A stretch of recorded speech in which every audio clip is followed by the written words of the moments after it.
ఈ లోకమునైనను లోకంలో ఉన్న వాటినైనను ప్రేమింపకుడి.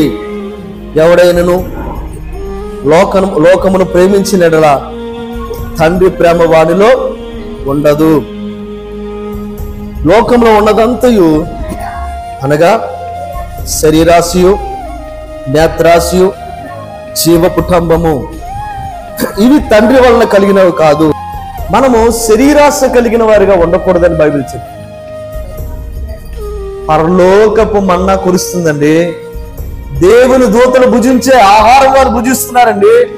ఆకాశం నుంచి కమ్మటి ఓ మన్నా అనే ఆహారం వారికి ఉంది.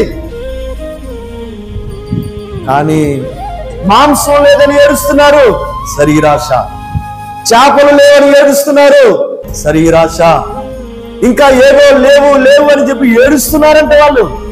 దీనినే బైబిల్ ఏమంటుందంటే శరీరాశ. మనకు కలిగిన స్తోమత కొలది, మనకు కలిగిన ఉద్యోగం కొలది, మనకు కలిగిన చిన్న వ్యాపారం కొలది, మనం చేస్తున్నటువంటి ఆ పని కొలది దేవుడు మన కష్టాన్ని ఆశీర్వదించి ఆ కష్టం ద్వారా మనకి చక్కటి ఆహారాన్ని ఇచ్చాడు దేవుడు. దానితో మనం తృప్తి పొందకపోతే, ఇంకా ఏదో లేదని బాధపడుతూ ఉంటే నీలో శరీరాశ ఉంది.